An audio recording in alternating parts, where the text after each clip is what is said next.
This session is about slavery as it's seen in the New Testament, and it's quite different from the scene in the Old Testament. And of course, there'll be a different video on that. You don't want to confuse the two with one another. And the point, of course, is that the context is quite different.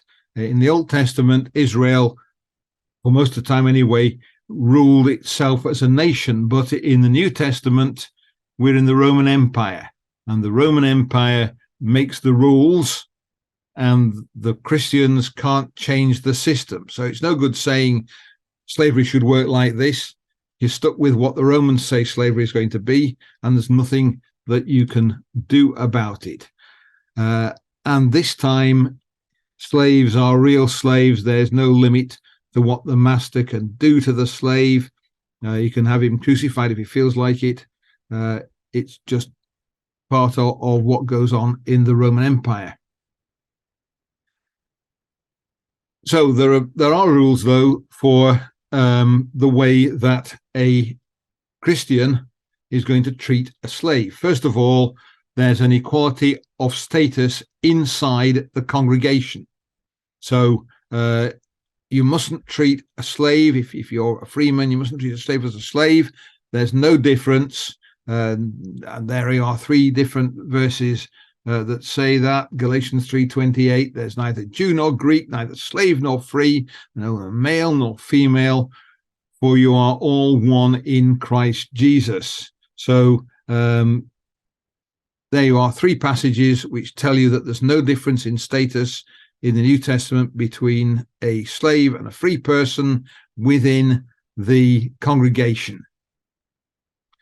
Now, the one that comes up, the one that everyone talks about as being the dreadful thing in the New Testament is this verse: bondservants, obey in everything those who are earthly masters, not by way of eye service as people pleasers, but with sincerity of their heart, fearing the Lord. Now, I'm not quite sure why people say that's a dreadful thing to do. For a Roman slave, that is a good survival strategy. If you start rebelling against your master, then he's going to do something really nasty to you.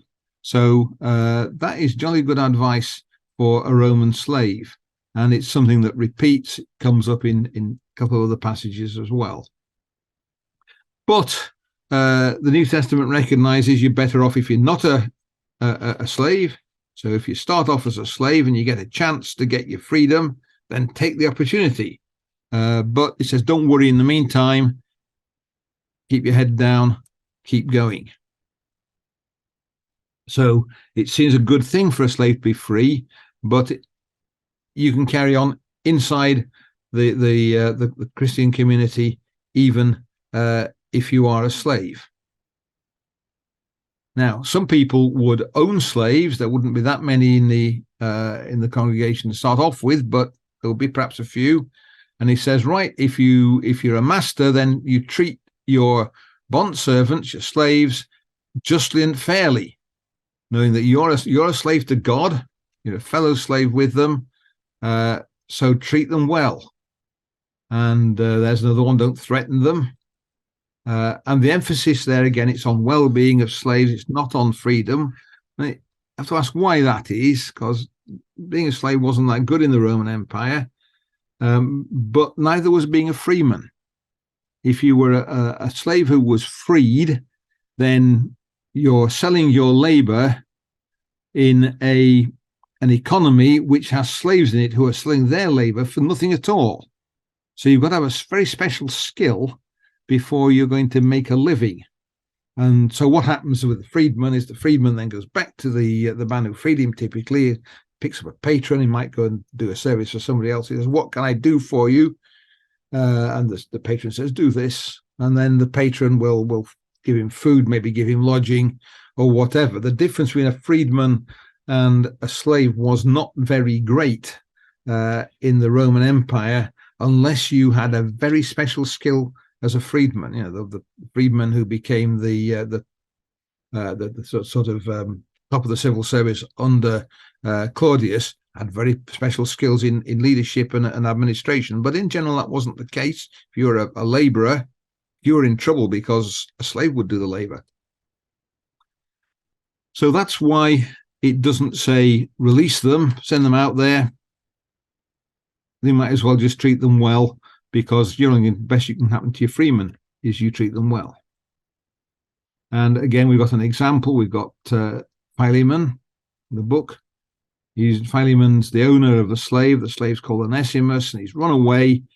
Apparently he's stolen something from Philemon, and then he's got to Rome, and there he's found Paul, or maybe been found by Paul, and Paul is returning him to Philemon, and he writes a letter which goes with it and says what's going to happen. And you can see the kind of thing that's in there. He's saying, Onesimus is very dear to me. Be careful for him.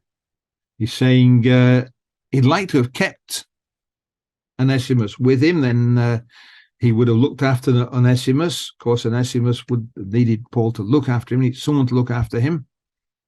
But he's sending him back.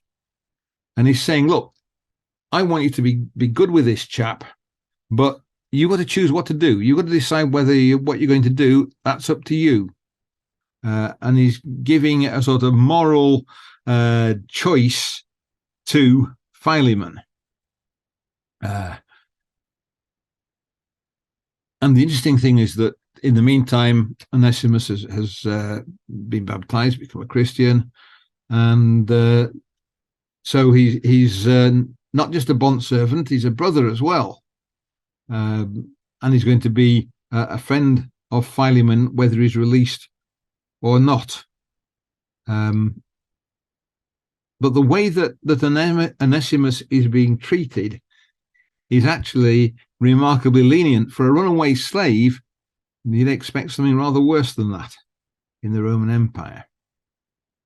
So, much less of it. Summary you've got, it's part of society. The church could not change society. There's nothing the ecclesia could do to make society run on different rules. Slavery is there and you can't do anything about it. So what they have to do is work within the system which is going to allow slavery. And well, there's a requirement for the slave to obey their masters, but that's good for their well-being. If they obey their masters, they're less liable to get beaten or killed, which could happen to a Roman slave. And if you're a master, then you treat your slaves as fairly as you can, and that way you look after them, and they are not as badly off as other slaves in the system.